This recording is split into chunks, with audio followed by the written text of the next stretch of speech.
Good evening, race fans. Welcome to the Core Racing Network. Another beautiful week here, chock full of racing, so you're at the right spot if you like it.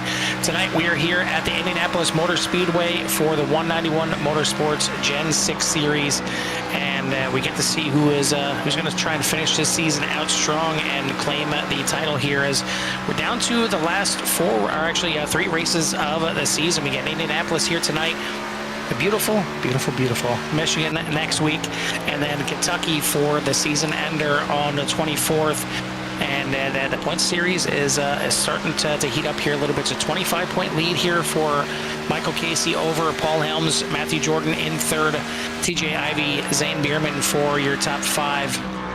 But only 40 points separating the top five, so still a chance for quite a few to get in the mix. And even DJ Garner only 3 more points back, and Bradley Worley is back there, only another 5 points. So certainly a chance for a lot of these drivers to still get up here in the mix. Carl Landwehr joined in the booth by Jimmy Cobra. Jimmy, we're back here at the big old 2.5 mile quad oval, I guess. I mean, it's an oval, but it's not a quad oval that you normally think about, but it's 4 turns. Yeah, 4 turns, 4 straightaways. It's a box. It's a lot of fun. And it drives a little differently. Obviously, it's like part super speedway, part road racing, I guess.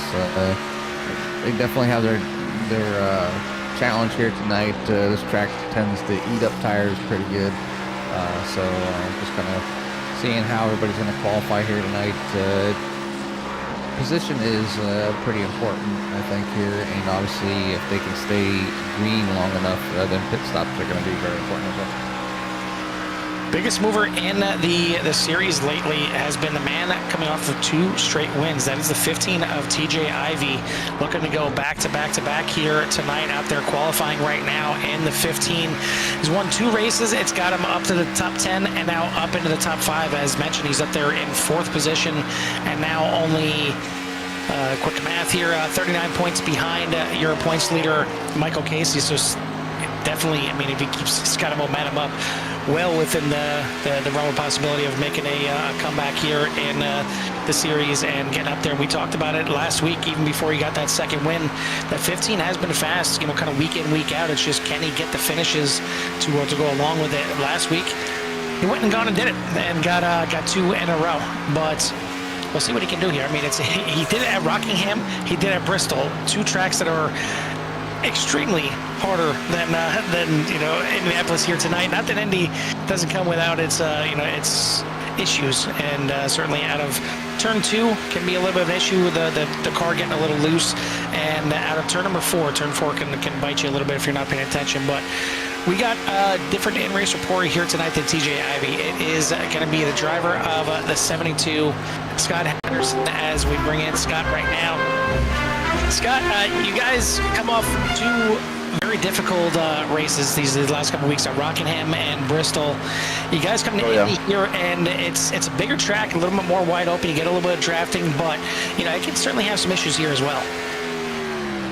Oh yeah. I've been practicing, especially turn 1 and 3. You can get into the wall real quick. I've been dialing it in a little bit today, and found out some things. I'm like, oh, that's doing pretty good. So yeah, I'm pretty excited about this one.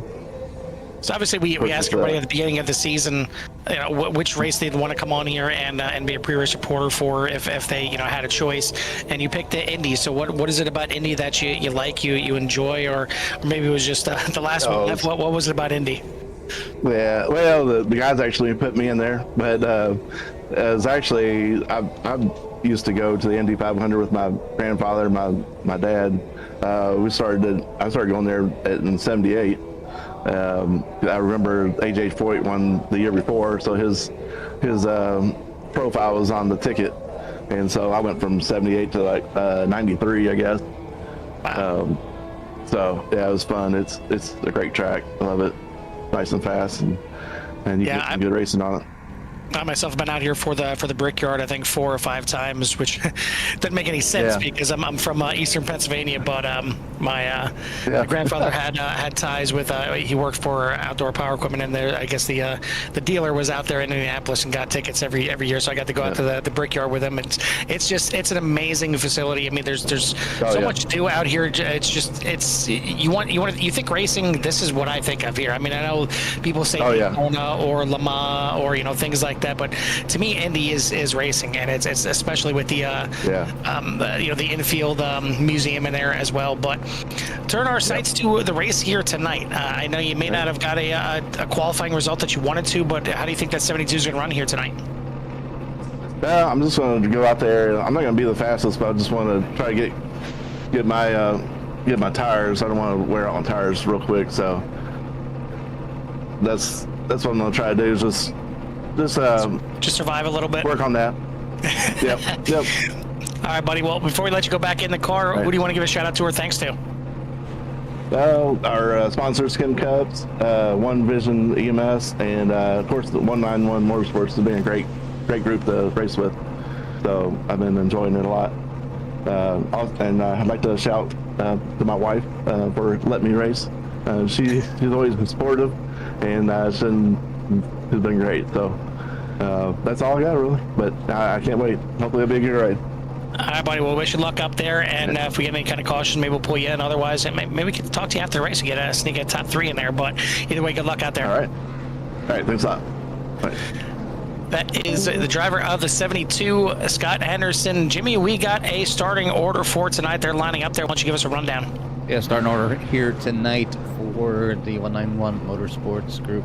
They're going to be, it's going to be TJ Ivey with Billy Rickett, Michael Casey, Douglas Ivey, Jason Chrisman for your top 5, and Justin Spengler, Paul Helms, Matthew Radford, Wade Inyard, Bradley Worley, Matthew Jordan, Dale Garner Jr., Richard Hartman, Zane Bierman, Scott Henderson, and that will be our 15-car field here tonight. So again, it's been a pretty interesting season so far, and we've seen a few drivers now make multiple wins, and we've seen Michael Casey get two wins early. Zane Bierman going back-to-back, and now TJ Ivey going back-to-back. They also had the season opening win by Bradley Worley and Jason Chrisman getting a win in there as well. But nobody yet to crack through and get that 3rd in a row. I mean, both Michael Casey, he won back-to-back. Zane Bierman went out there, won back-to-back, and now last 2 races go to TJ Ivey. So can he break through and get 3 in a row, go back-to-back here? He certainly got at the right spot. He's got that thing on the pole here tonight. He's got points leader Michael Casey behind him. He's got Douglas right up there behind him on the line there in 3rd place. Actually, I apologize. It's actually Michael Casey behind him, and then Douglas is on the outside there of row number 2. But should be a fun one out here tonight. I know a week or 2 ago we had 41 cars here for the Core Xfinity Series, and you've seen them packed all the way down there. But 16 cars will definitely put on a show as well. So tune in here tonight. Actually, it looks like 15 as Daniel Pinkston going to take his spot back up in the perch and race control this, and definitely want to give him a shout out. He was out there in the field last week and wasn't sure how the work schedule was going to go. That's why we kind of took over the duties there for a little bit. But I mean, as Jimmy said multiple times before, it is a thankless job being up there in the admin booth, and more often than not, you're going to get more criticism and crap from people than you will praise. So we definitely want to show our appreciation for all the admins out there, and especially Daniel Pinkston here tonight. But that's enough chit chatter. It's about time to go racing here, as a pace car is going to make that hard left-hand turn in there. And man, he's one hell of a driver, I gotta say, for flying that thing in there. But we're gonna see what these other 15 drivers can do. Green flag in the air, and we are racing here at Indy. Yeah, and away they go. Obviously going to be interesting first few laps as they all settle down, as then tires warm up and they get in the groove of things here. But TJ looking to start things off here quickly, getting out front. A little bobble there for P number 2 between the 7 and the 6. Yeah, it looked like the 7, not for sure if he got loose, but he went down there and almost got into the 6, but cleared it. Now the 15 going to go a little defensive down the backstretch and make the 7 of Rickett go to the outside. It's going to be too wide going into turn number 3, but Rickett's going to back out a little bit. just kind of rotate through the corner. Again, like Jimmy said, cold tires here. You gotta wait at least a full lap, maybe even a lap and a half till you get through onto the backstretch a second time for these tires to really feel the first bit of comfort underneath you, because it can get a little bit sketchy in these corners. And once again, Ivy protecting that inside line. It's only on lap number 2 now, but it seems clear that he does not want to give up that lead. He wants to be the one controlling this race, and you see even there through 1 and out of 1, that thing is not happy yet with those rear tires still coming detached from the track, but certainly a little bit better going out of number 2 there and down the backstretch. Yeah, you gotta be, I mean, he's obviously wanting to try to protect his lead and make it harder for the drivers behind him to get around.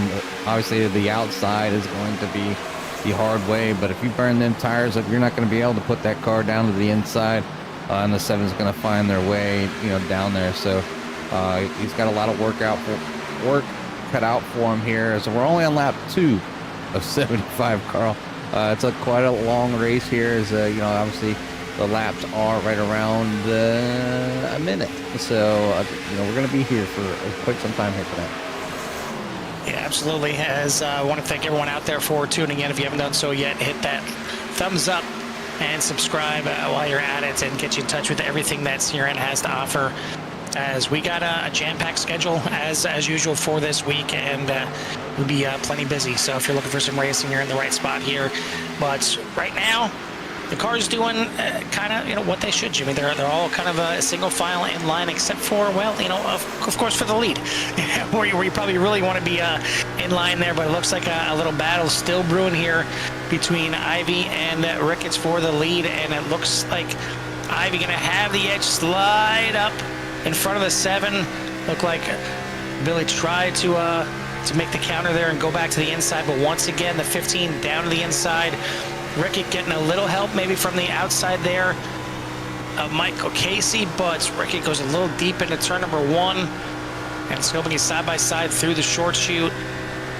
If Rickett can maybe keep it side by side out of turn number 2 and not let Ivy cross in front of him, he may be able to get enough of a run in side draft to make the pass. But unfortunately, the 15 again getting down there, covering off the exit, and then covering off the inside. And it's going to be a long race for the 15 to do that for 75 laps. Obviously thinking a little farther down. He's thinking truck picture here right now at the moment. Protect that line. Let me get this win and keep going with my win streak here. And and that would be great. But he needs to be able to pull that off. And if these cars behind him would work together, they can probably get around them. But it's just a matter of time of just lining things up. You obviously, TJ's pushing that car to stay on the lead or in the lead, where the 7 and the 6 can just kind of hang out. And then we'll go back here. Matthew Radford on the move here. He's up 4 spots, so he's obviously the 97 pushing it a little bit tougher early on as well. He sits right behind this battle that's going on, and we'll see how patient the number 97 is going to be here today. Good start from the drivers, and now it seems like everybody has maybe calmed down here a little bit again. It's a 75 lap race here, and that will take a while here at Indianapolis, so you have plenty of time. And really what's going to come down to, I think, is obviously if cautions come into play for sure. With 16 cars out there, a lot less of a chance of a caution, though. So you got to think as a driver that this thing is going to go green for quite some time, if not, maybe even go green the distance. As now the 6 of Casey, maybe making a run here on the 7. Looks like he's just going to stay in line, though, as they'll snake a little bit down the backstretch. And again, the 15 covering off that inside. Close on the entry as the 97 looks to the outside, but just going to fall back in line here. But it's really going to come down to pit stops, and this not the most difficult pit stall or pit box to get into. Pit lane. There we go. That's what I was going for. As you come off of turn number 4 there, and you see it stay to the left side of the white lines there. If you cross it, that's fine. You just got to get to the inside before the cones. But it's getting everything you can to get into that pit lane. It's a long pit lane down the front stretch here, and you want to be at the max power, at the speed limit, at the cone, and you can even technically be a little bit over as long as you get it woed down right afterwards before you get to that first timing stripe. So you got to gain as much as possible, because you see the distance right now between these drivers. I mean, right now you can cover the top 5 right now by just trying to do some quick math here.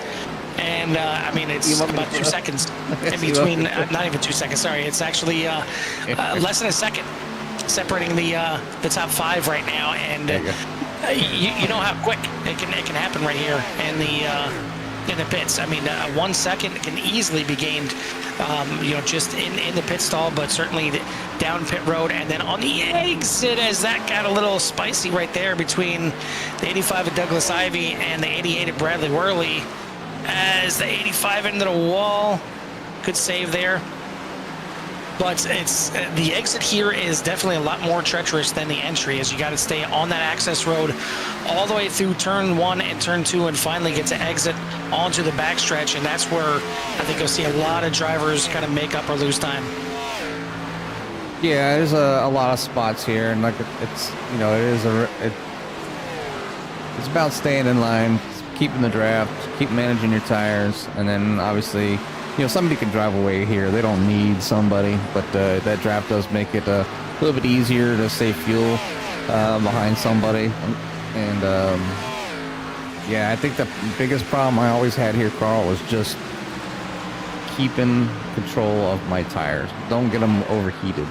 They wouldn't necessarily be like worn down, but if you get them too hot, the car gets real pushy, and that's where you're gonna have problems, like getting out of the turns. So we'll see how these drivers do so far, but right now it is TJ Ivy up front, still holding on over that lead over Mike Casey, Billy Rickett, Matthew Radford, and Jason Chrisman fell back just a little bit, but he's in range as well.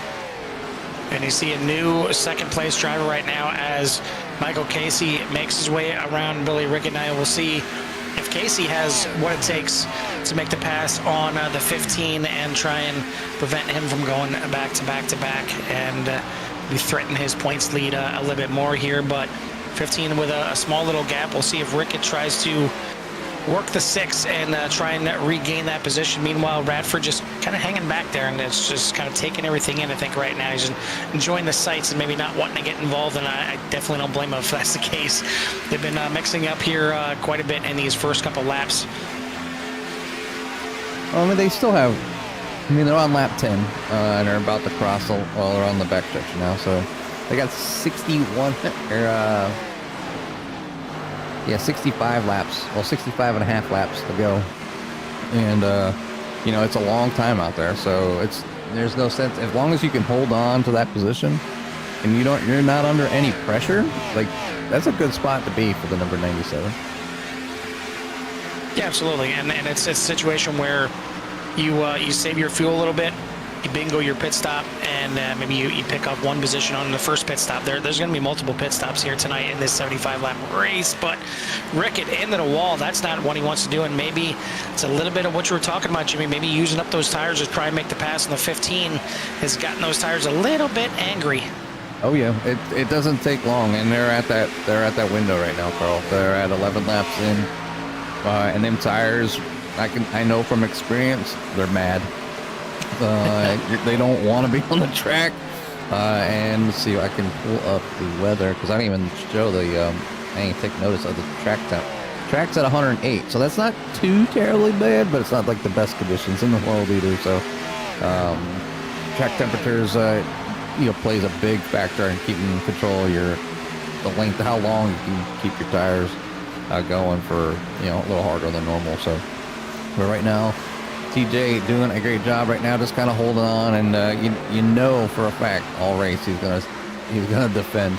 And with Michael Casey, the guy that he's trying to run down in points right behind him, I'm sure he's not gonna want him to let him go by like real easily. So Casey might want to just save fuel and then get in there, and then when it's time to pit, maybe you can get the overtake in the pits, or maybe maybe pit a little bit early and get them on the undertake. So we'll see what goes on here with these two drivers as they continue to battle.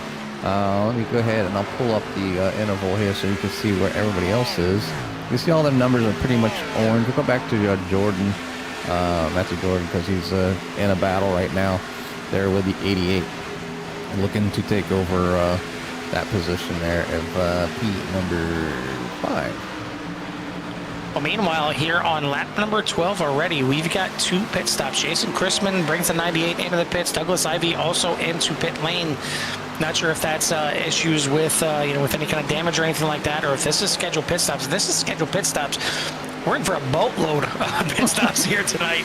If there's one already on lap number 12, but out front it is still TJ Ivey, Michael Casey, Billy Rickett, Matthew Radford, and Bradley Worley for top 5. Looking here at Worley holding off Matthew Jordan for 6th place. Justin Spengler, Zane Bierman, Paul Helms, and Richard Hartman for your top 10. In-race reporter Scott Henderson still doing what he's doing back there in 12th position, just kind of hanging out, letting these tires do what they need to do, and just kind of keeping tabs on the rest of the field right now. Yeah, he said he was going to go out there, just take it easy, run his own race, and see how well it pans out for him. But that's 32 sitting back there in 12th place at the moment, so not not a bad spot to be. Obviously, just take your time, plenty of race. He's up 3 spots from where he started, so can't complain too much. Is that number 72, American flag, we the people. It's around the track here tonight.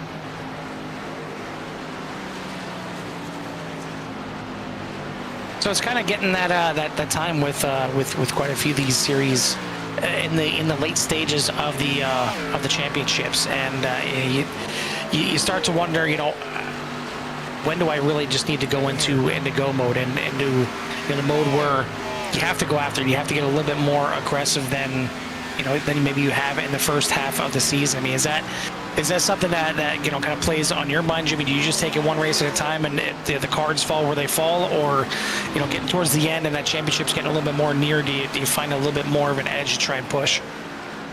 You gotta be careful how much you push though, because if you start running or racing above what you can actually perform, then you might end up having a worse race.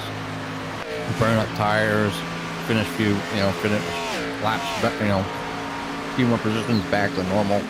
So you don't want to overdo it, but you might want to start thinking about it, especially if you're close in the points.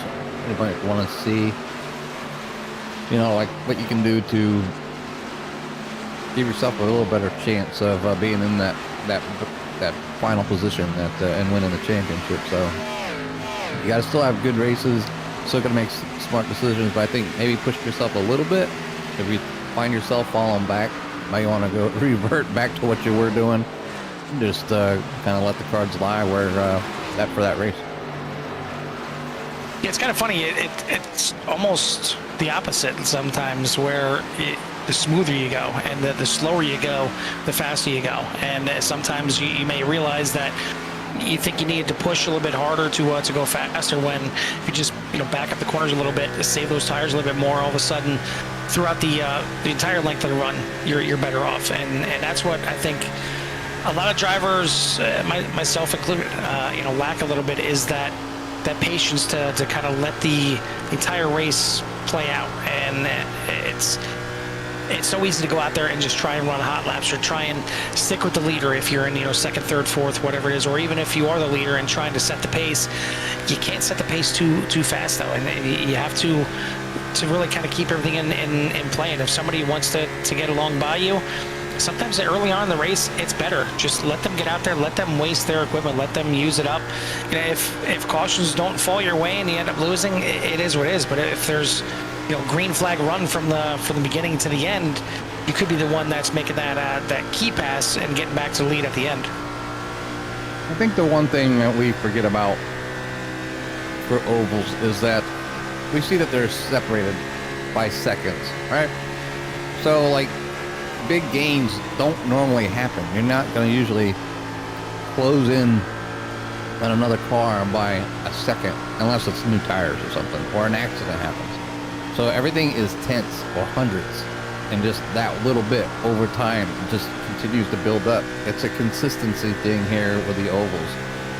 hitting your marks, saving your tires, getting your pit stop down to play. I mean, it's just, it kind of all has to come together. As much as we're like, we're only a second. I mean, like, I blink my eye and that's a second, right?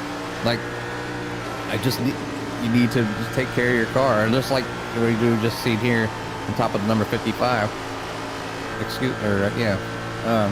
the 55 here, just touching the wall just a little bit, but just let up. He grazed the wall, but not a big deal. Just keep on going. So, Zane back there in P number 7 just needs to just drive his race. As long as he continues to just keep running his laps, hit his marks, try to take care of his tires. If he's pushing a little too hard, out to the wall you might go, you might touch it. And here at Indy, if you hit that wall the wrong way, even lightly, you'll get a meatball. Yeah, I mean, you're better off being a little bit loose hitting the wall. If you hit it with your back end, a little bit of a scrape off the corner, you may be okay. But more often than not, if you get into that nose first at all and hit those that front right on the wall before you hit the side or the right rear, that's where it's going to give you those issues. That's where it's going to be the meatball, because that tire is still turning, and all of a sudden, and you think about that, the tire wants to turn away from the wall, and all of a sudden that wall hits it. It could jack up that steering and jack up everything within the wheel there. So understandably why it would cause more damage hitting the front end first, as opposed to just a little bit of a tail slap off the back end. But late in these runs, especially at a track like Indy where it's not that much banking, that right front doesn't want to work for you too well at the end of this stint, no matter how good you've been saving those tires, and that's what leads to more pushing on the late runs. But speaking of late runs, it is spread out at the front. It was a 5-car breakaway. It's not anymore. It's 5 cars individually, because it is 2.3 seconds between TJ Ivey and Michael Casey. Another 5 seconds back to Billy Rickett in 3rd place. Matthew Radford is another 1.1 seconds behind. Matthew Jordan another 1.8 seconds behind. And then finally in 6th and 7th is your first battle between Bradley Worley and Zane Bierman that we've been watching. But the top 5 has just checked out from each other. Well, you've seen Douglas Ivey. He was one of the cars that came in very, very early and just drove by Mike Casey like he was sitting still. So, yeah, it's definitely a big change in tires, and you can see what that is. That's basically 10 lap newer tires, and I was able to drive right around them. So if you don't think tires are important at Indy, you can just check out what the 85. There's your sign right there. How big are the tires? Right there. And I mean, it just goes to show, if you're looking at the lap times. I mean, Douglas Ivey last lap was, actually, I think it was still coming out of the pits on that one, but already faster than everybody else on the track. TJ Ivey still putting in some quality times. All things considered, this late in the run, and really all the guys that have not yet come into the pits, he is still the fastest one out there. Bradley Worley, Zane Bierman, to be working together with that draft, are faster than 2nd, 3rd, and 4th right now. So maybe the reason 2nd, 3rd, and 4th a little bit slower, maybe they're doing a little saving here, and maybe they're realizing where the pit windows are going to be here tonight, because we did see Chrisman and Douglas Ivey come into the pits on lap number 12, but nobody has come in since. It's now been almost 10 laps since that happened, so it's either a reverse pit window that they're playing and getting that short pit done first, and then run the full length of the next couple as an 85 back into the wall again. Or maybe they had to come into the pits because of issues like that right there. Maybe they got some damage and they had to come in to repair it. But Douglas Ivey looking to get back on the lead lap and make all 15 cars back on the lead lap. He's got to get past DJ first, who is setting a very fast pace right now, 3.7 seconds in front. Yeah, I think TJ won't fight too much for the 85, as he obviously knows he's a lap down, and he's probably saving just a little bit here. And like you said, I think they're trying to stretch it out to the 25 lap mark, Carl. If you start thinking about mass, and they can make it out to 25, or like do the whole 25, like, so let it cross the line at 25. This time here, they're crossing 24, so they got 2 more laps, and then they can make it with just 2 stops to the end at least. So running the same way that they ran their first stint. So here's the 85. Looking to the inside of the 15. Going to make that clean pass there. No problems. The 85 will continue to get back on the lead lap and start trying to catch up. See if the short pit will work out for the 85. But the 85, I think, is looking for that. You said that reverse pit stop, but maybe on a 3-pit strategy instead of 2. Yeah, I mean, we're getting close to 25 right now as they're crossing the line now and starting lap number 23. So we'll be there in a few laps. So these drivers that are still out there looking to make it maybe on a 2-stop strategy is almost a pass there as Radford peaked to the inside there of Billy Rickett.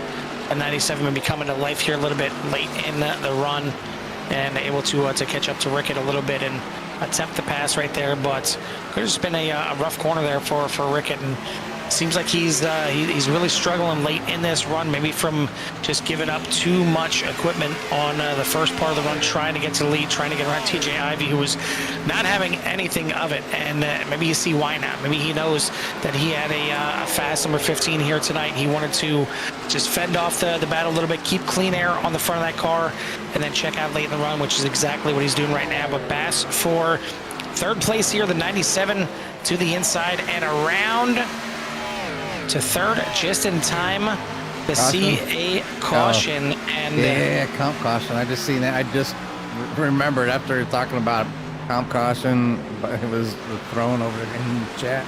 Here it said at lap 25. So to make it to lap 25 is what they were after. So now, now we know they can go 25 laps. Carl, this will be obviously they'll gather all back up and then at least take one more stop, but their first stop will be here under caution for the comp caution. Well, this is one thing that was discussed when we were kind of brought on board and discussing everything about adminning is we mentioned, it's if you want to have a comp caution, to us it made more sense kind of being in the first half of the race, get everybody gathered back up, and that way they can run the rest of the race. If it goes caution free, then at least it's good full run and should still see a pit stop in the second part of this race. So we're going to bring it under caution here. The big lead for TJ Ivey is gone. Now he's just going to bingo this pit stop, and I know it should be easy enough. You don't have to worry about the entry at all, and you're going to be leading all the way down the pit road, but you got to hit your marks in that pit stall. And some are better than others, because if you hit it exactly, it's going to be the fastest pit stop that you can possibly have. If you're just off a little bit here or there, it kind of takes a little bit of time, a 100th off, 100th there, and makes your pit stop a little bit longer, let alone the fact that he was out there maybe going full throttle this entire time and not saving any kind of fuel. If Casey or Radford or Rickett we're saving any kind of fuel, they have a chance to maybe make that pit stop just a smidge shorter, may be able to get him here on the pit stop. We'll see, as this is maybe going to be the best race that we've seen so far here, and it's going to be in pit lane. It's going to be who gets out here first. Yeah, I'm going to go ahead and pull up the time so you can all kind of observe who's doing what.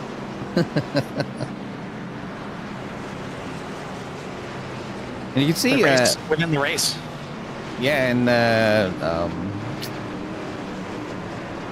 Douglas Ivey got back on the lead lap. So when the caution came out, he's able to kind of come in here with all that. They're a little bit behind, but so he was able to kind of use a set of tires and just feel good out there, I guess. Yeah, that's probably exactly what he was trying to do, just kind of feel good, make it to the comp caution here, and then worry about it from there. Is everybody diving into their pit stalls here, and TJ Ivey hits it on the marks there. See Rickett a little bit off, but Michael Casey had to back up a little bit, and right there you see as well, I think that was, is that Bradley Worley? No. Or no, it's a 28 of Justin Spengler back there, had to back up, and here comes the race off a pit road. Oh, that's not what you want to see right there, trying to come into the pits was the 98, but unfortunately, I think Matthew Jordan was coming out of the pits. And we got an incident on pit road here. You see the 98 trying to get turned back around.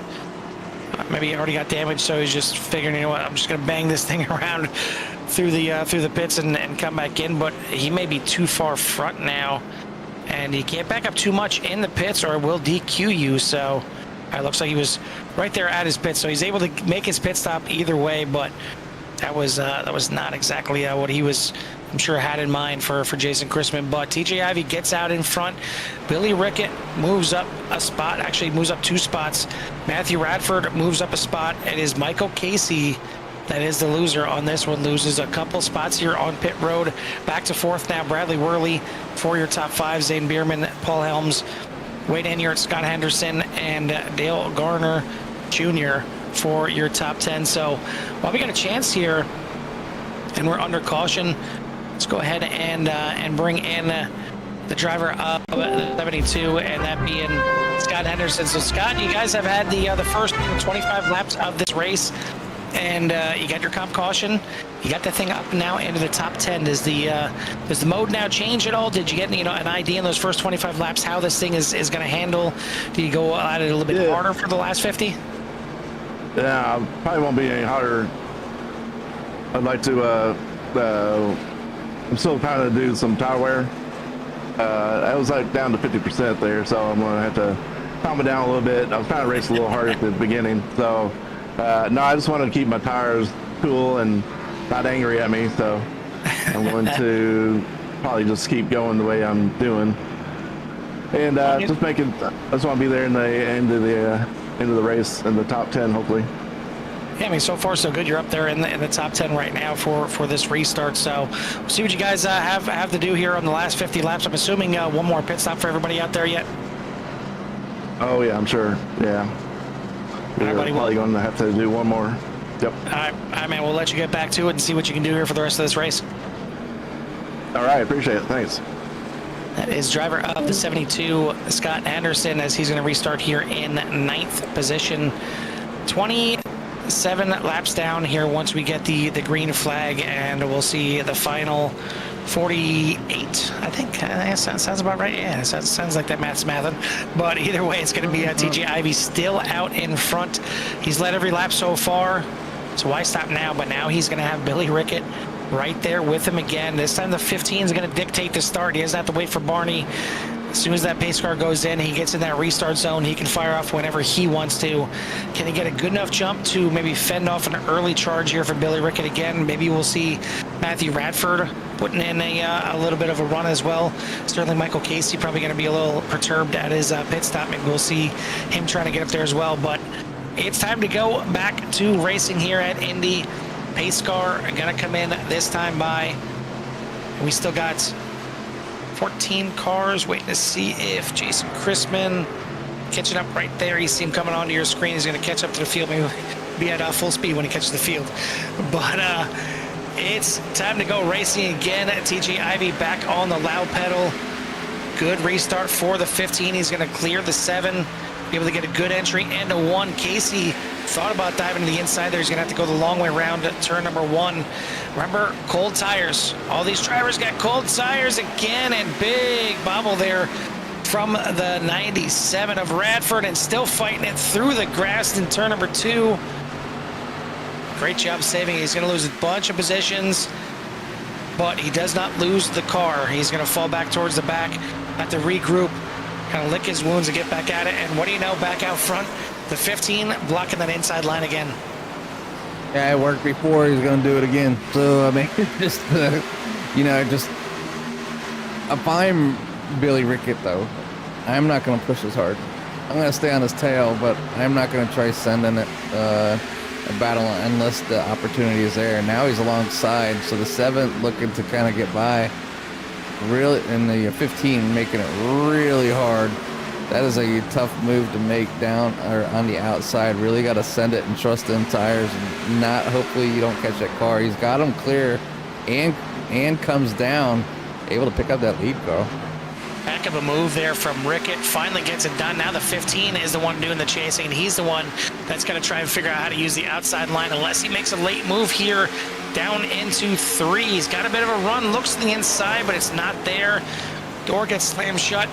And a good job by the 15. I know it didn't look like much right there, but as a driver, when that door gets shut at the last second going into a corner, your car can really, really wash out to the outside, and he kept that thing tucked down at the bottom, so good job rotating through there. And now Rickett going to give him a taste of his medicine as he's going to make the 15 do some work. And meanwhile, Michael Casey right there, and it's a 3-car breakaway again.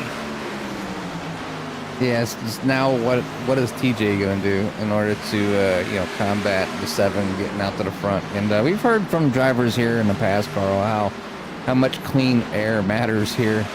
So like having the front of that car clean, with not in a draft, it's able to rotate better. So 15's experiencing something that he hasn't had to in the first 25 laps. Yeah, and that's, I'm sure, why he was trying to get out there in the lead. Now he's got something a little bit different. He doesn't have the clean air, but maybe he's got a chance to just sit back here and save a little bit of fuel, because they're going to have at least one more pit stop yet in this race. So if you can get in, get out, it's not going to be another comp caution here. It's going to be one that could potentially happen under green. So you want to take as little bit of fuel as possible. As you see the 98 of Crispin looking to the inside here of Henderson into turn number 1. Yeah, we've seen 98 get wrapped up there in pit lane, on an incident there with Scruffy. So trying to go back to see where Scruffy's at as well, because they ended up tying him up in pit lanes way too long. And I'll just go ahead and show up the timing tower so you can kind of see those times. You see Scruffy lane time 1:09, and that has to deal with the debacle there, along with a few other drivers kind of, maybe a little slower or waiting for cars to clear out of the way out of the pit lane. I mean, obviously you can get back on the track. There's no reason to race off pit lane anymore, because you just need to wait, let this clear, let's not ruin the car, and get back out there. But Jordan back there in P number 14 at the moment, with Douglas Ivy back there in P15, but out front right now it is Billy Rickett with TJ Ivy, Michael Casey, Bradley Worley, and Zane Bierman there for your top 5. We are clicking through the laps here, getting close to that halfway point here. Another 5 laps, and we'll be there. The top 3 kind of separating themselves here a little bit. Now you're looking on board here with Zane Bierman looking up at Bradley Worley here. This is the battle for 4th and 5th here on the track. But you're looking up there at the top 3 kind of just skating away here a little bit down at the front stretch, and snaking a little bit, as well as 15 now looking to the inside. He's got to run on the 7, maybe not wanting to stand back there and save fuel. He's got to run to the inside, now inside a turn number 2 side by side. Casey back there eyeballing everything, wondering if he wants to get up here in the mix and maybe even make it 3 wide down the back stretch as 6 closes in. You can width-wise go 3 wide into the corners here at Indy, but that outside line heavy in the marbles, you don't want to be that 3rd car in line out there. As the 15 going to work, making the pass here on the 7. Rickett tries to go back to the inside, but not going to happen. TJ Ivy back to the point. A good pass there by the 15 as things are starting to wind back up here, as enjoying ourselves with 35 laps of 75 in the books. Carl, I think it's a little time for maybe some Love to Hear It, as these guys are warming up and getting around in a groove here. Let's go and switch it over.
Yeah, sights and sounds here at Indianapolis Motor Speedway with the 191 group. Just kind of running around here, having a great race so far. TJ Ivy out front still with Michael Casey in second. Billy Rickett back in third, but talk about big movers. So look at Zane Bierman, number 55, sitting up in key number 4. Yeah, and Bierman would love to get up there and get himself another podium as well. I mean, it seems like it's been so long since his last win here in the series, but you know, realistically, it's only been a couple races. I mean, TJ Ivy's won the last 2. Right before that, Zane Bierman was the hot driver. He won 2 in a row. So I mean, he went at North Wilkesboro and Talladega, arguably, you know, 2 other very difficult tracks. So, you know, Bierman would like to get up and be able to mix it up with these guys up front, but just not enough in the tank right now for the 5. Still plenty of race yet to go, as we still got more than 20 laps to go. But how about this? Leader in the pits, TJ Ivy brings the 15 down. I'm guessing he's in the pit window. Now the question is this a little bit too early? Because now I'm assuming if you're Casey or Rickett, now you kind of play the other game. You play the long game, take those tires later on and try and run him back down and make the pass with those fresh tires. But this is what makes it great when you have a green flag race like this, and you know, everybody's still close together. Like we had Michael Casey and TJ Ivy there close together at the front. A lot of different ways this thing could play out. Billy Rickett has fallen back quite a bit here with the 7 now. He's still in third, but fallen back, or yeah, second right now. Third with TJ Ivy now in the pits. But it's kind of interesting to see how this pit cycle falls as TJ Ivy in and back out there on the track, still on the lead lap. And I mean, what do you do now? I get it. I understand why TJ Ivy came in there. He didn't want to get short pitted on. But now, I mean, Ivy almost is kind of forced to push here. He's got to push a little bit because he's got those fresh tires. He's got to use them to create a little bit of a buffer, but then he's also kind of needs to back down after that because he's got to save tires for the end of the race as well. So it's the pros and cons of being the leader and dictating when you come into the pits. Yeah, it's hard as the leader. You know, you're kind of debating when you should come in, what you should do. I think it's super early, to be honest. I'll start with that. So I don't know. Yeah, I don't know how long they could go, but that's a long time to be out there with them tires. I know you can do it, but like I said, I don't know what the fuel range is here tonight, so it's kind of hard to call about the 15 because they did make it to lap 25 that first time before the cut off. And that's a chance that he takes there as well, as right behind him, Jason Chrisman gets into the wall. If the caution comes out at this point, he is well and truly behind the 8 ball, and that's the kind of the biggest pitfall of making that early pit stop and protecting against the short pit, because you know, regardless of the size of the track, obviously on a smaller track like a Bristol or something like that, you make a short pit, you're down 2-3 laps and you're kind of screwed that way. If you make a short pit here at a track like Indy, where it's a lot bigger, you're not going to go down a lap, but you're going to be in the back of the field where everybody comes into the pits, and sure, you can stay out there, shuffle your way back to the front of the field without coming into the pits, but you're going to have a lot of older tires against all the cars that just came in and got fresh tires. So you cannot have a yellow flag if you come in here early. That is the absolute last thing you could have happen. Well, I guess the last thing would be you cause the yellow flag. So either way, a yellow, not so good, as Paul Helms now coming back out of the pits.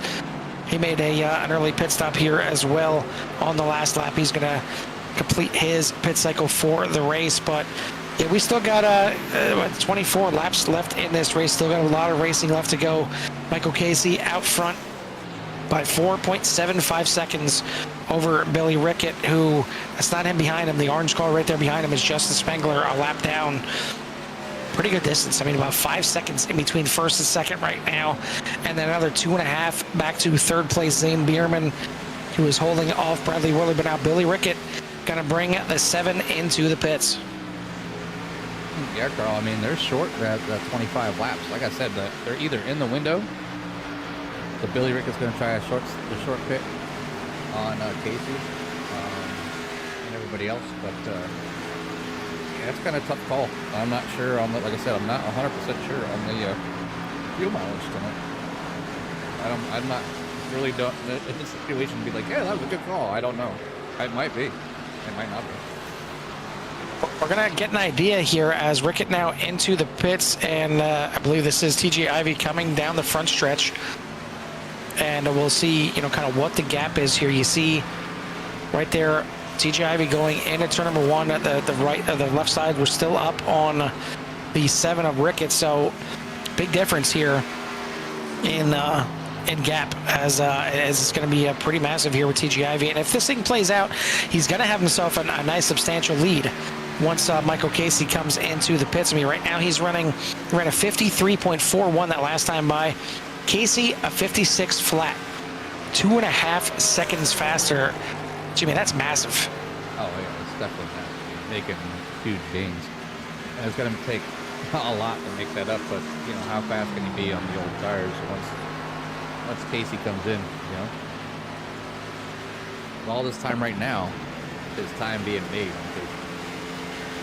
And it's time that he's going to have to put in the bank, because Michael Casey is going to be making withdrawals as soon as he makes his pit stop and comes out there with those fresh tires.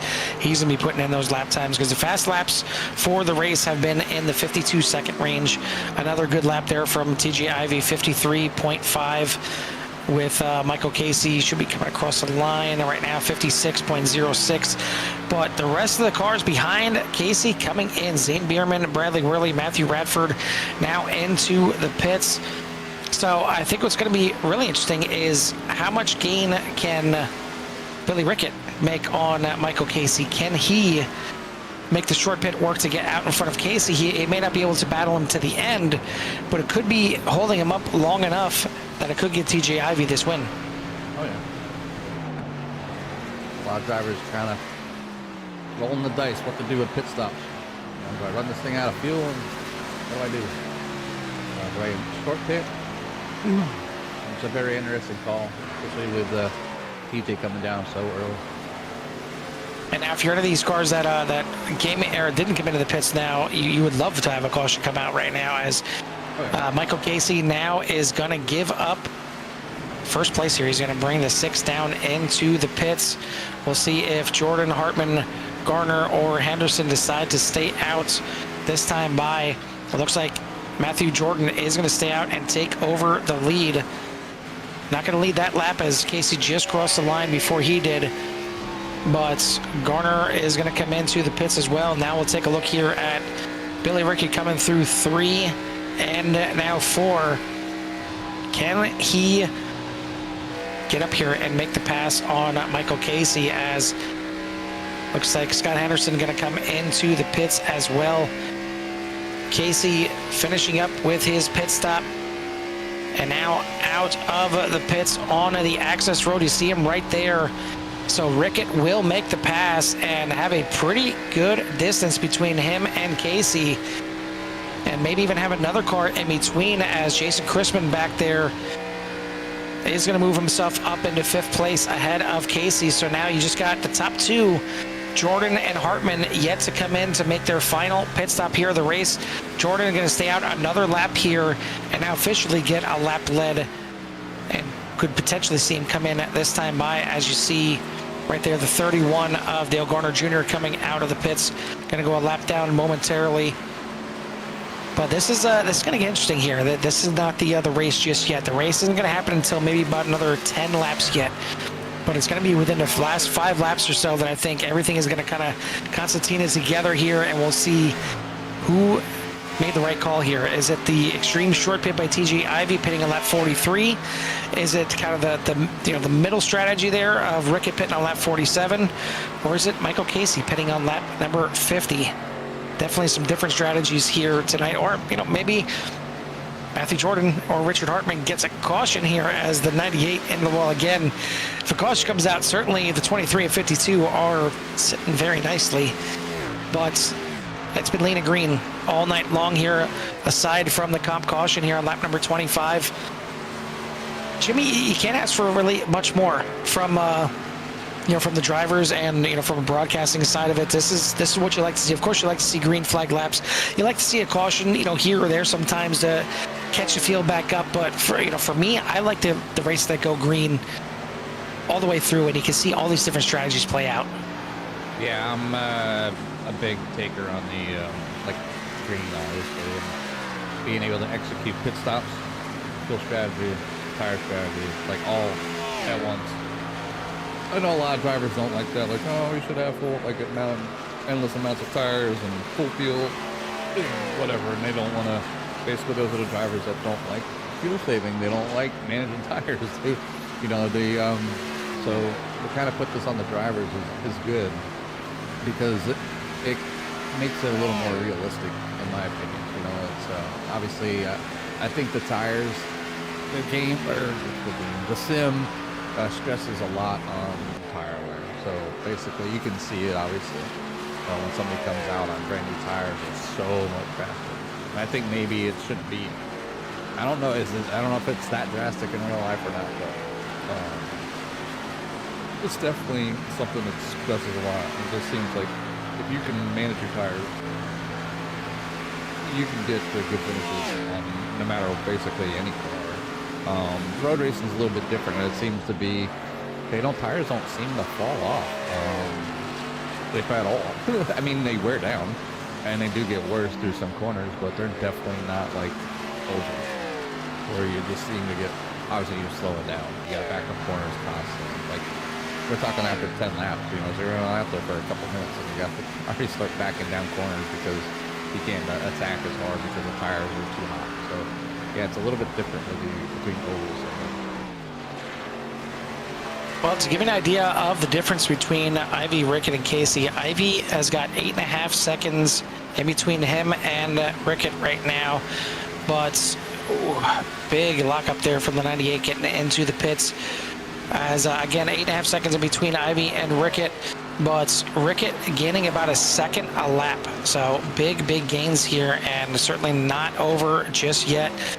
Those times will start getting a little bit closer than 1 second, though, as the tires start to wear on the 7.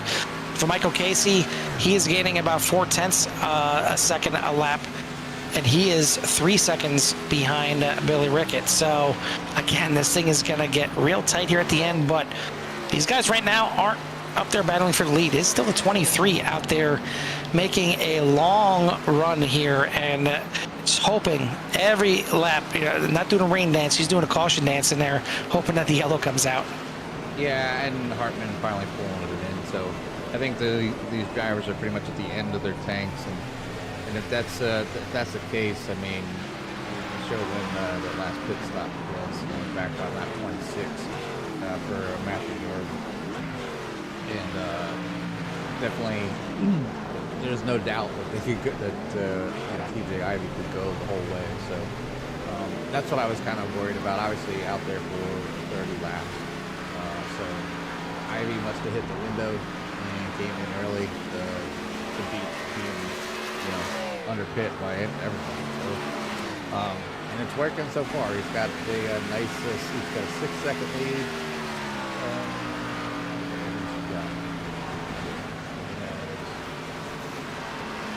6 seconds over Rickett. So like a total of 8 seconds. Yeah, 8 seconds. 8 seconds back on his 9 seconds back to so 19 laps for 8 seconds.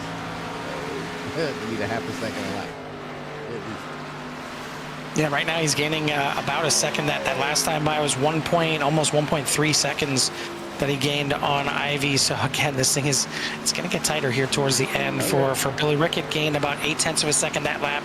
It was about a little over 10 seconds when Rickett came out. It's down to 5.7 this time by. So TJ Ivy doing everything he can to try and get out there and stay out there. Again, if a caution comes out right now, it's definitely going to benefit the 23.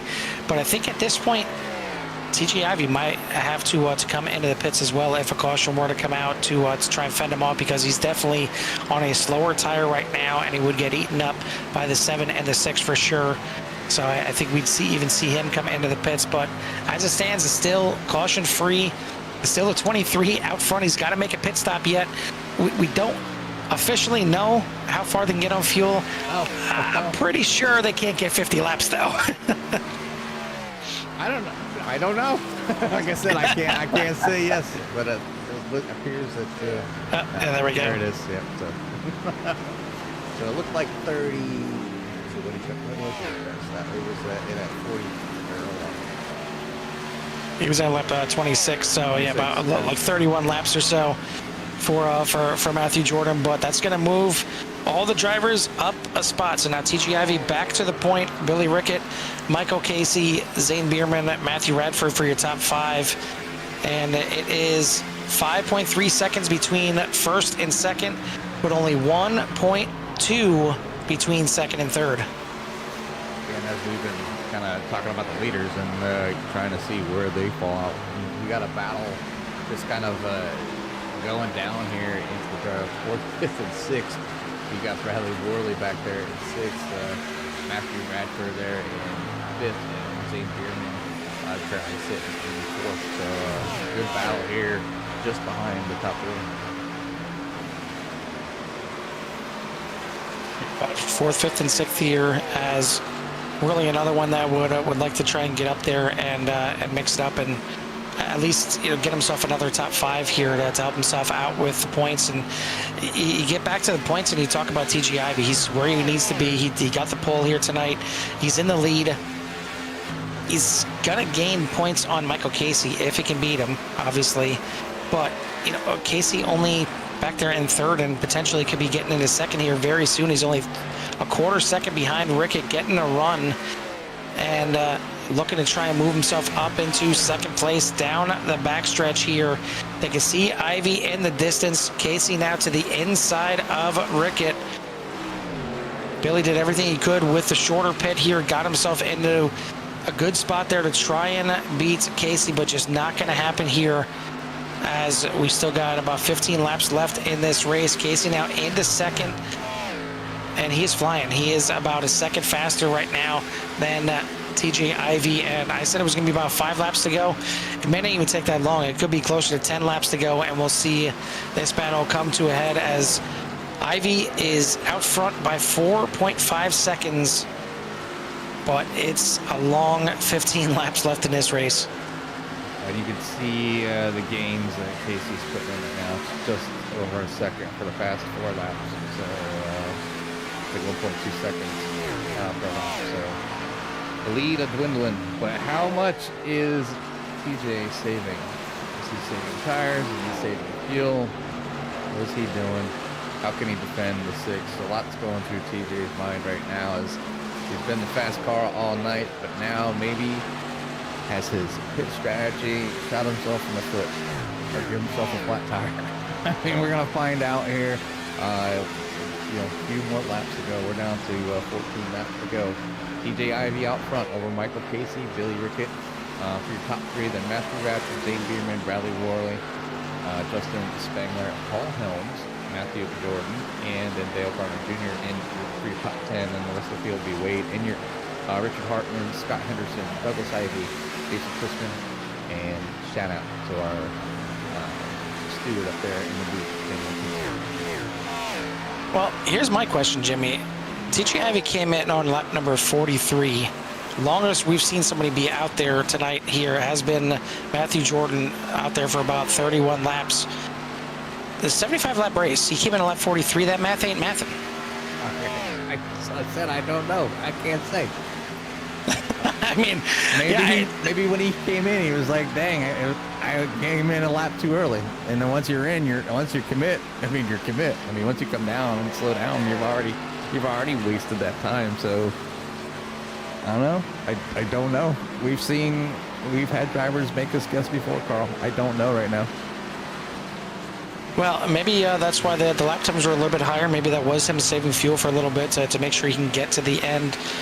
But the times have kind of evened out here a little bit. Only a couple tenths of a second these last couple times by for the gains of Michael Casey. As last time by TG Ivy with a 55.62, and Michael Casey with a 55.45. So only a little bit of gains there, only 17 hundredths of a second. We'll see this time by what the difference is. It's definitely a little bit of gains this time by as well. It's down to 3.3 seconds at the line. And this time by TJ Ivy with a 56.05.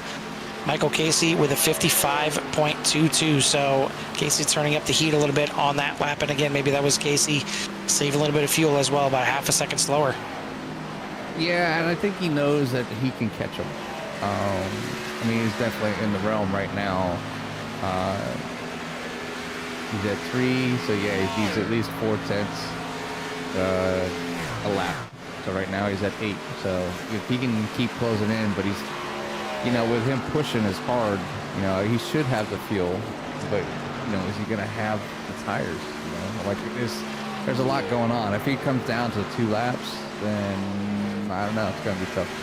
But right now it's just a lot of us just kind of guessing back and forth. You know, what people are doing. But we're going to go ahead and look back at some of the other battles across the field there. You got Bradley Worley still hounding Matthew Radford there for P number 4, not letting him go. Being a little bit quicker in that last lap, 3/10, so you can see making up some time, knowing that it's almost go time here as we're closing in. And then we have another battle back here with Rich Hartman trying to close in on Garner. So definitely doing so, as he's been 7/10 faster than 31. So Rick Hartman looking to secure the top 10, but break in the top 10, lead number 9. Yeah, it's Matthew Jordan doing the same thing as he moves himself up into 6th position, as it's a bit of a gaggle of cars right here, as Jordan, longest one out there, so he's got the freshest tires in the field. Hartman's got the second freshest tires. That's why they're making gains right now. Gains at the front, kind of just, you know, ebbing and flowing here a little bit. Only a little bit of gains, actually no gains that time by. It's back to 3.1 seconds.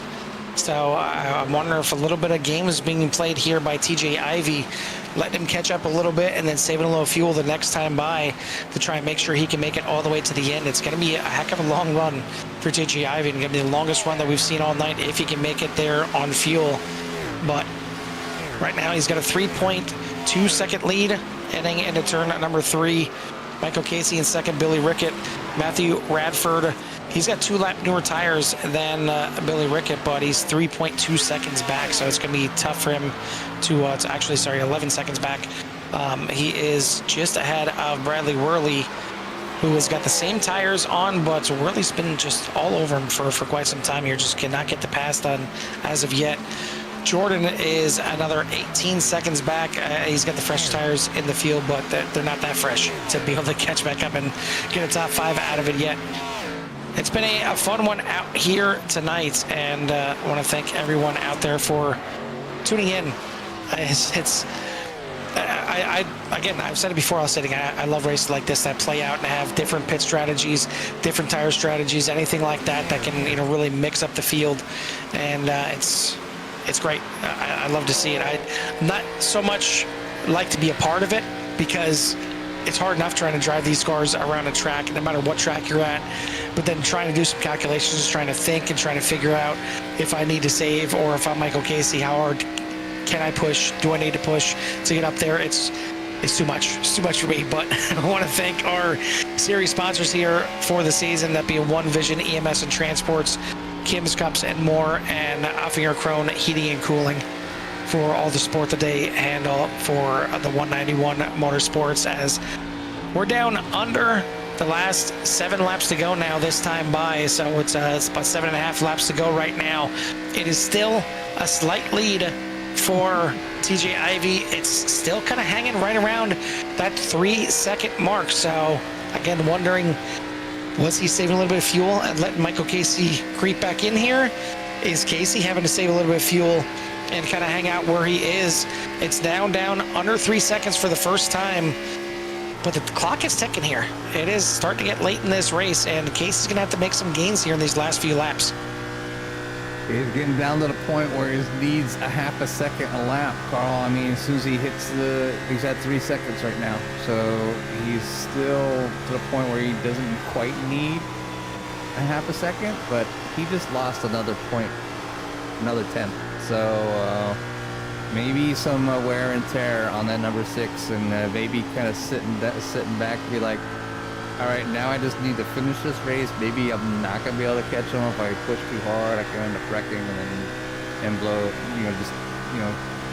keep this thing under control. Keep this run of the 15 kind of at bay. And this could be, more of a championship move here by the 6, other than trying to just get the win here tonight. Yeah, losing a bunch of time on this lap, and again, maybe that's him having to save a little bit of fuel as well. As you've seen, Zane Bierman make it around TJ Ivy to get back on the lead lap. Bierman had to make another pit stop here, so maybe a little chance for Ivy to use some of the draft and save a little bit of fuel. But that time by, it was a pretty good amount, about 0.3 of a second lost for Michael Casey. So now it's back to 3.3 seconds in between first and second. Doesn't sound like TJ's saving too much fuel. No. But I mean, it's going to get interesting. It does not. It's going to get interesting.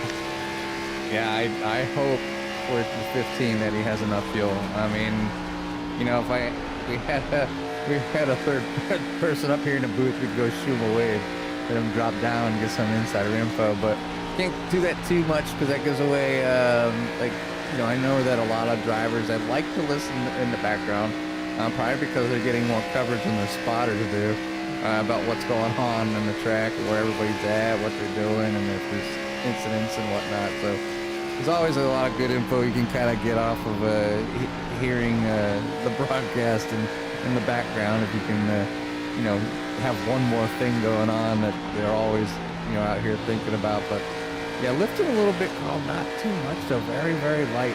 So TJ Ivy, to me, sounds like he's good to go. Pedal to the metal. Like his decision was made when he came in, when he did for his pit stop. So Mike Casey back there, you can see that gaining just a little bit on Ivy, but he's actually Rickett's losing Casey. So even Billy Rickett falling back just a little bit more. So yeah, just been a great race so far. Just kind of fun to watch, kind of see what the drivers are thinking and how they're doing. Obviously, this isn't the only race on track. We've still got Bradley Worley chasing down Matthew Bradford for P number 4. Can he get around? He's in that, he's in that area. Is he saving his tires? Is he pushing? Is he just, I'm going to just take this top 5, or maybe I want that top 4. And then you got Zane Bierman back there, obviously, kind of was already in again and got newer tires probably, and just out here ripping it up, trying to make his way through. Justin Spengler in the battle as Hartman was able to stay out front there.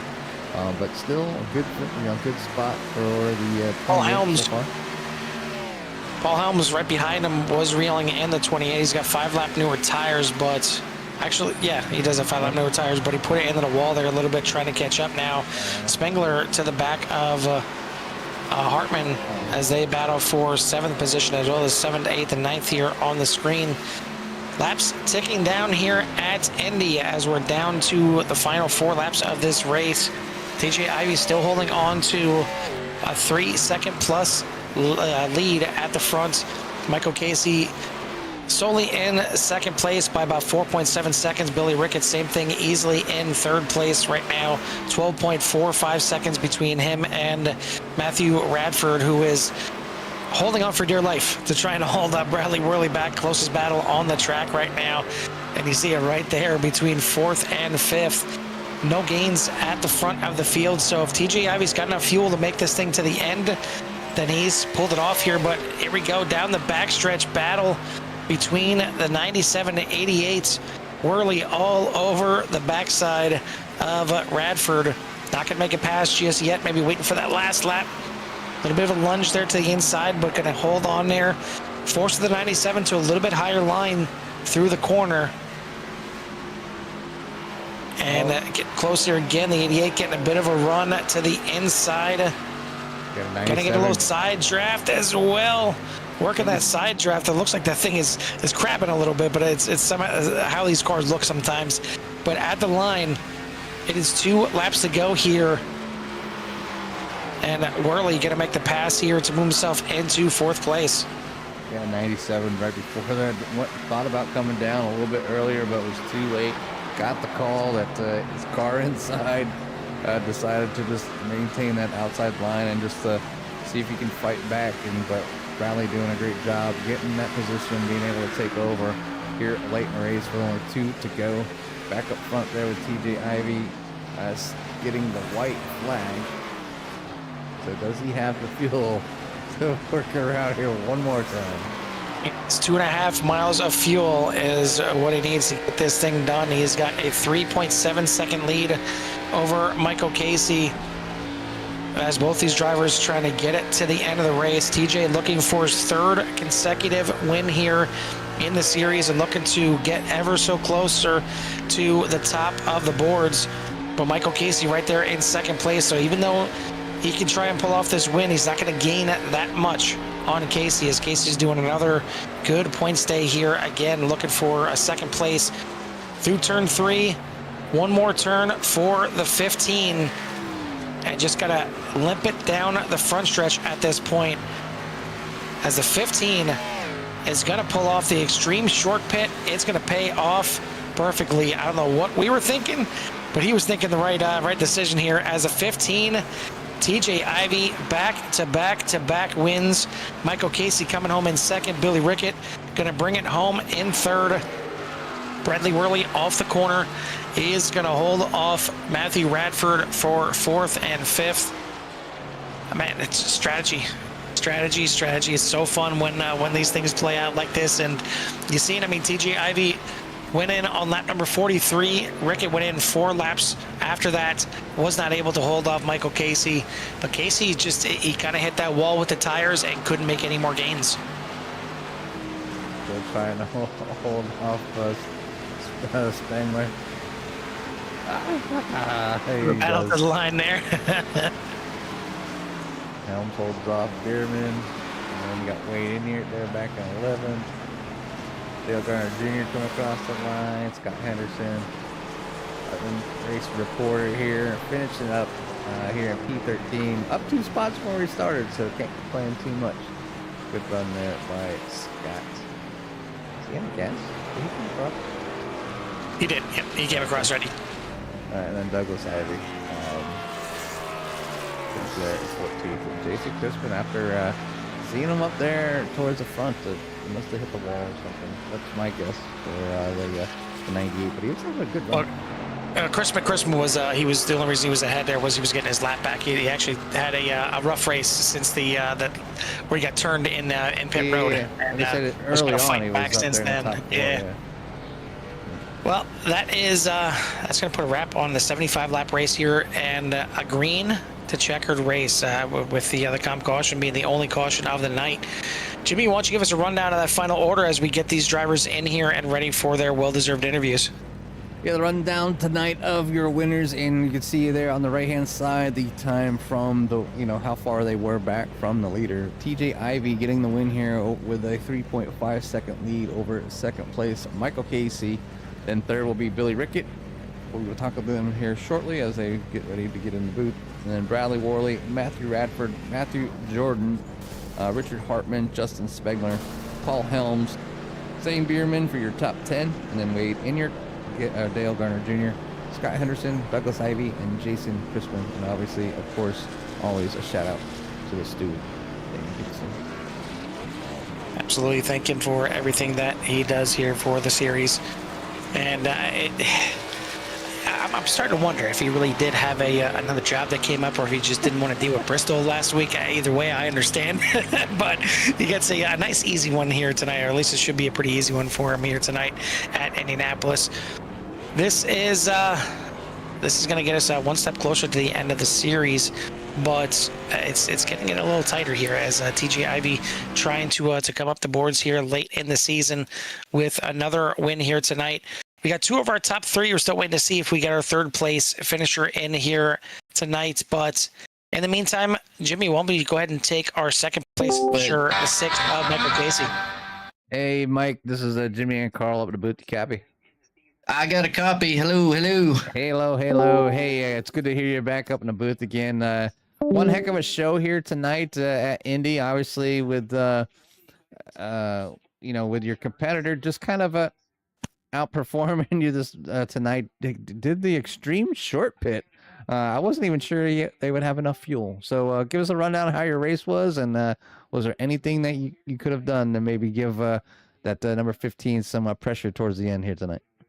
Yeah, I'm officially the guy that just likes to finish second. I'm just going to go on the record. That's just how I roll now. So, no, but yeah, I am terrible about making pit calls. I seen everybody pit a little bit early, and I was like, man, every time I go in the pit, there's a yellow. So I was kind of gun shy on coming down to get tires. So I waited a little too long, and I think that allowed TJ to get some clean air and all the other guys. And took a little longer for me to play catch up, but hands down, TJ was very fast tonight, and I think everybody did a good job. But yeah, I'll get one of these lined up for me one time. I'll get back in victory circle here. But like I said, the pit strategy call, I probably should have came down a little earlier, and I think that would have made a little bit of a difference. But still, it was a good run. Yeah, it just seemed like you were obviously making huge gains, and then all of a sudden your car just leveled off, like as far as his pace. Then he was actually starting to pull away. So I don't know how much of that was TJ just kind of holding back just a little bit, make sure he had enough fuel. Like I said, I was telling Carl, I didn't get out there to even have an idea how much fuel and how many laps you guys could do tonight. So, but either way, you finish your second. You're still obviously in the points lead, but you put kind of a slow choker on TJ there, so he's not didn't get huge gains here tonight on the points championship. So wanted to say here from Sierra, congratulations, and then give you some time for any shouts you might have at number 6. Yeah, I think we could get about 35 laps to a tank to a fuel run is about what we got. But yeah. Anyways, shout out to Billy and TJ on their podiums tonight. Thank you guys for putting on the broadcast, and then thank you to Daniel for coming back and doing race control for us. His schedule freed up, so he was able to kind of take care of that. And then, shout out to Kim's Cups and More, One Vision EMS Transport, Allfinger and Crone Heating and Cooling for sponsoring a race for us a couple weeks ago. So appreciate everybody, and then obviously everybody on YouTube watching. Make sure y'all hit that like button for Jimmy because he likes those. I do. So he does. I've heard it. So anyways, appreciate everybody watching and hanging out tonight. Hopefully that was a pretty good show. Hopefully we'll get some more good car counts for the rest of the season. I think we got Michigan next, and then finish up the season at Kentucky. So next weekend's going to be a dogfight. I think everybody's going to have a shot to get up there and mix it up at Michigan. So I'm looking forward to that. Yeah, we're looking forward to Michigan as always. But again, thank you for the shout outs, and we'll let you go and celebrate with your friends and family. Alrighty, that sounds good. We appreciate you guys. Yes, sir. That is your second place finisher here tonight, the 6th of Michael Casey. Getting the word that Billy Rickett, unfortunately, not able to talk tonight for third place. So we'll just go ahead and bring in our winner here tonight. And that's going to be the 15 of TJ Ivy. TJ, we didn't have a chance to get out there and kind of get an idea on fuel mileage. And we seen you come in at lap number 43. So thought it might have been a little early for you for doing that. And then when we seen Matthew Jordan be the longest one out there on a fuel run for 31 laps, it got us really wondering and scratching our heads. Was it too early, and can he even make it to the end of fuel? Was there any kind of fuel issues with the 15 tonight? No, definitely a unscheduled pit stop. That's not when I wanted to come in. But I got into the wall on that second run, and I could not turn, so I just let Mike go, got in, and just tried to make up as much time as possible. I got as much gas in as I could on a quick stop, and just kind of push from there.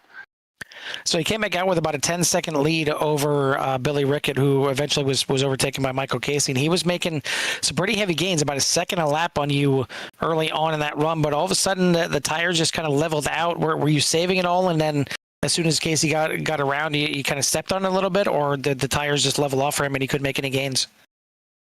So I was trying to run the same as I was at the beginning. I was not running as hard as I should or could have.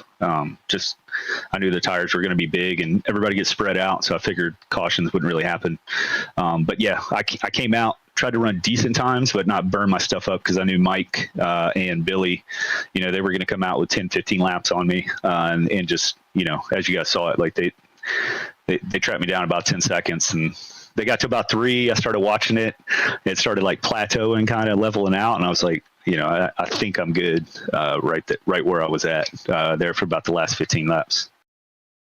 Well, it was just good enough there, and you end up stretching out your lead there a little bit on the last couple laps. So you get yourself your 3rd win in a row here, and the first one to do it this season, to go back to back to back. So I guess, you know, the next question is, how does it feel to finally get the winning streak really ramped up here?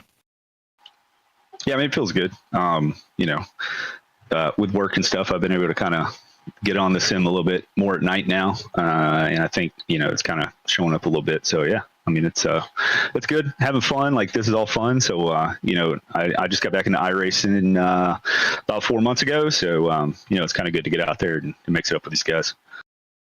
Well, after the win last week, you moved yourself up into to 4th place in the point standings. Unfortunately, it's nice you got the win and you beat Mike, but he was right there in 2nd, so not as much gains as I'm sure you'd like to. But moves you up to 2nd place in the points right now, and actually a tie for 2nd place in the points with Paul Helms.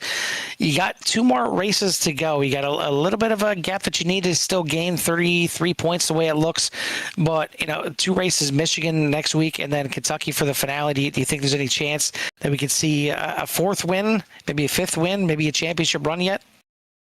Yeah, I mean, it'd be nice. You know, I know all the guys are going to be fast in Michigan and Kentucky.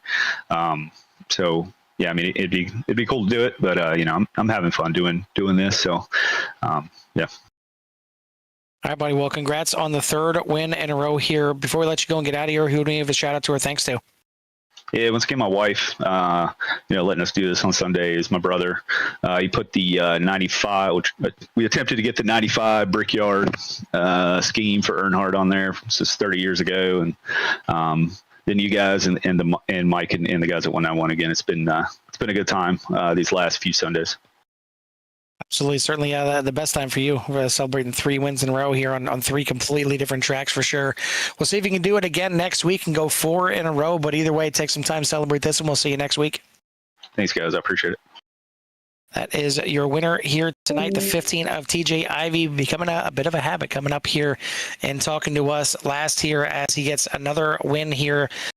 3rd one of the season. Again, moves himself up into 2nd in the points. Got a little bit of work yet to do to get up to Michael Casey, and he's probably going to need another win or 2, and maybe a little help from Casey having a bad race, but hasn't really been the case really all season for Michael Casey. He's been putting in some very consistent finishes. In fact, his average finish 3rd. It's kind of hard to beat somebody that is averaging a podium per race, but this was a fun one. Hopefully everyone out there enjoyed it. Again, want to thank our sponsors here for the series. One Vision, EMS and Transports, Kim's Cups and More, and Afier Krone Heating and Cooling. And I want to thank all the fans out there. If you haven't done so yet, hit that like and subscribe. Get you in touch with everything that Syrian has to offer, as we've got plenty of racing jam-packed this week. This was just race 1 of 7. So for myself and Jimmy for the 191 Motorsports at Indianapolis, we'll see you at the track. Peace.